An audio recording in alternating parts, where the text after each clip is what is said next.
በኢራንና በአሜሪካ መካከል ያለው የቃላት ጦርነት ወደ ቀጥተኛ ወታደራዊ ግጭት ሊያመራ ይችላል የሚሉ ስጋቶች በዓለም አቀፍ ደረጃ እየናሩ መጥተዋል።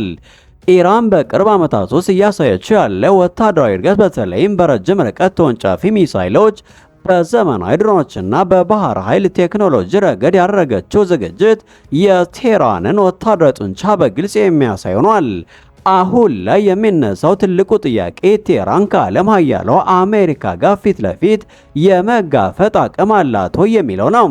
የኢራን ወታደራዊ ስትራቴጂና በቀጠናው ላይ ያለው የውክልና ጦርነት አቅም በተለይም ለእስራኤል ደህንነትና ለአሜሪካ ስልታዊ ጥቅሞች ምን ያክል ትልቅ ስጋት እንደሆነ የወታደራዊ ተንታኞችን ትኩረት ስቧል።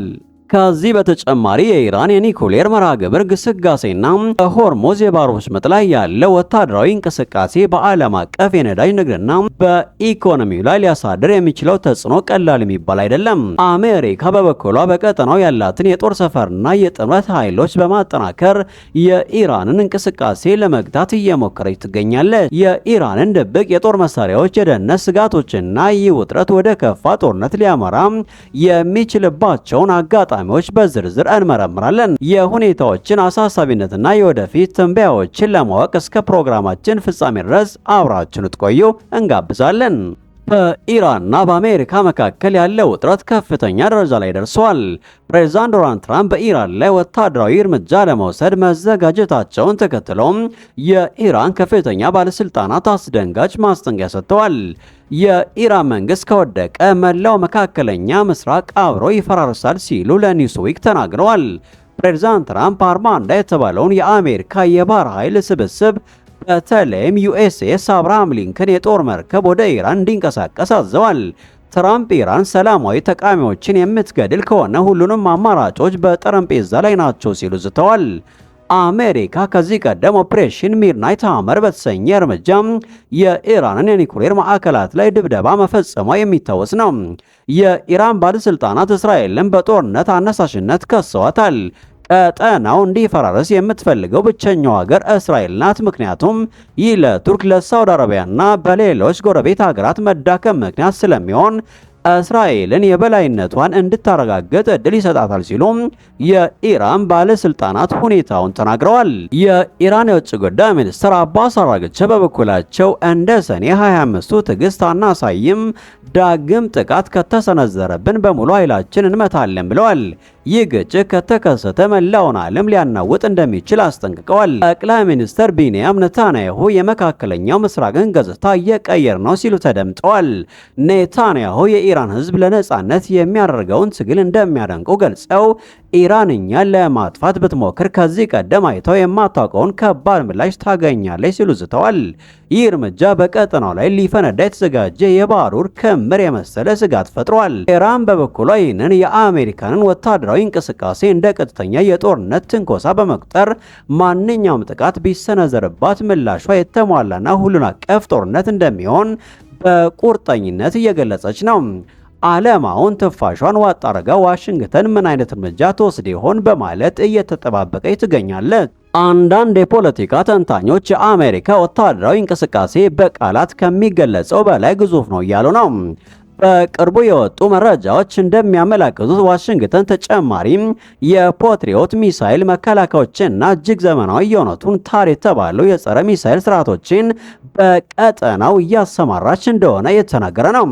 እነዚህ የመከላከያ ዘዴዎች የተዘረጉት ዝም ብለው ለታይታ አይደለም። ይልቁንም ከኢራን ሊሰነዘሩ የሚችሉትን የባለስቲክ ሚሳይሎች፣ የድሮን መንጋዎችና ሌሎች የአየር ላይ ጥቃቶችን አስቀድሞ ለመክታትና የአሜሪካን ወታደራዊ ካምፖች እንዲሁም አጋሮችን ለመጠበቅ ነው ብለዋል። የጦር አውሮፕላኖች በዝግጁነት ላይ ናቸው፣ ሚሳይል መከላከያዎችም ወደ ስራ ገብተዋል ብለዋል። ይህ የሚያሳየው አሜሪካ ለዲፕሎማሲ ንግግር ሳይሆን ለከፋ ወታደራዊ ግጭት ራሷን እያዘጋጀች መሆኗን ነው። ይህ ግጭት በኢራንና በአሜሪካ መካከል ብቻ የተገደበ መሆኑ ቀርቶም አሁን የዓለም ልዕለ ኃያላን ፊት ለፊት የሚጋጠሙበት መድረክ እየሆነ መጥቷል። ባልተለመደ ሁኔታ ባለፉት 56 ሰዓታት ውስጥ ብቻ 16 የቻይና ወታደራዊ የጭነት አውሮፕላኖች ቴህራን ላይ ማረፋቸው ተዘግቧል። ይህ ቤጂንግ ለኢራን እያደረገች ያለው ትልቁ ወታደራዊ ድጋፍ ተደርጎ ተወስዷል። በሌላ በኩል ሩሲያ ለአሜሪካ ጠንከር ያለ ማስጠንቀቂያ ሰጥታለች። በኢራን ላይ የሚሰነዘር ጥቃት በዓለም ላይ አስከፊ መዘዝ ያስከትላል ስትል ሞስኮ ገልጻለች። ይህ ማለት በኢራን ላይ የሚወረወር አንዲት ቦምብ የሶስተኛውን የዓለም ጦርነት መነሻ ሊሆን እንደሚችል፣ የታላላቅ ሀያላን ፍጥጫ ሊቀሰቅስ ይችላል የሚል ስጋት እንዲያይል አድርጎታል።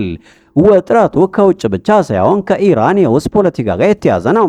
በሀገሪቱ ውስጥ የተቀሰቀሰው የጸረ መንግስት ተቃውሞ ላይ የሚወሰደው የኃይል እርምጃ ፕሬዝዳንት ትራምፕ የኢራንን አመራር ህገወጥ በማለት መጥራታቸውና ቀይ መስመሩን አልፈዋል ማለታቸው በቀጥታ ለወታደራዊ እርምጃ መንገድ እየጠረጉ መሆኑን ያሳያል። ከዚህ ሁሉ የፖለቲካ ቀውስ በስተጀርባ ደግሞ ሌላ አስገራሚ ክስተት ተሰምቷል።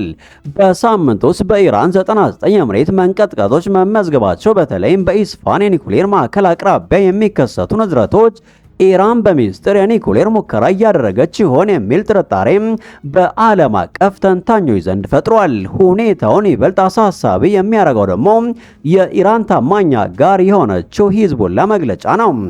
በጃንዋሪ 23 ቀን 26 የወጣው መረጃ እንደሚያመለክተው ሂዝቡላ የአሜሪካ መሪዎች በኢራኑ የበላይ መሪ አያቶላ አሊ ካሚኒ ላይ የሚያደርሱት ማንኛውም አይነት የግድያ ዛቻ ወይም የስም ማጥፋት ዘመቻ የመጨረሻ ቀይ መስመር እንደሆነ አስታውቀዋል።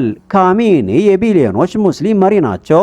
በእሳቸው ላይ የሚሰነዘር ዛቻ መላውን መካከለኛ ምስራቅ በእሳት ያነዳል ሲሉ ሂዝቡላ ዝቷል። ይህ ማለት ጦርነቱ ቢነሳም በኢራን ድንበር ላይ ብቻ የሚወሰን ሳይሆን ሊባኖስ፣ ሶሪያ፣ ኢራቅና መላው ቀጠናን የሚያካትት ቀውስ እንደሚሆን ግልጽ ማሳያ ሆኗል። በአሁኑ ሰዓት የአሜሪካ ጦር በጣም ጠንካራ አማራጮችን እያጠና መሆኑን ትራምፕ ተናግረዋል። ዓለም አቀፍ የኃይል ሚዛኑ እየተቀየረ ነው።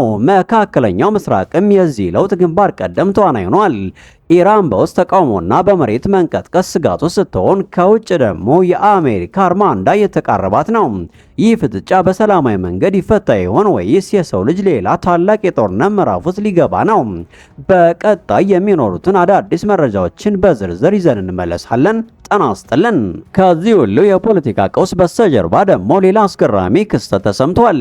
በሳምንት ውስጥ በኢራን 99 የመሬት መንቀጥቀጦች መመዝገባቸው፣ በተለይም በኢስፋን የኒኩሌር ማዕከል አቅራቢያ የሚከሰቱ ንዝረቶች ኢራን በሚስጥር የኒኩሌር ሙከራ እያደረገች ይሆን የሚል ጥርጣሬ በዓለም አቀፍ ተንታኞች ዘንድ ፈጥሯል። ሁኔታውን ይበልጥ አሳሳቢ የሚያደርገው ደግሞ የኢራን ታማኝ አጋር የሆነችው ሂዝቡላ መግለጫ ነው። በጃንዋሪ 23 ቀን 26 የወጣው መረጃ እንደሚያመለክተው ሂዝቡላ የአሜሪካ መሪዎች በኢራኑ የበላይ መሪ አያቶላ አሊ ካሚኒ ላይ የሚያደርሱት ማንኛውም አይነት የግድያ ዛቻ ወይም የስም ማጥፋት ዘመቻ የመጨረሻ ቀይ መስመር እንደሆነ አስታውቀዋል። ካሚኒ የቢሊዮኖች ሙስሊም መሪ ናቸው።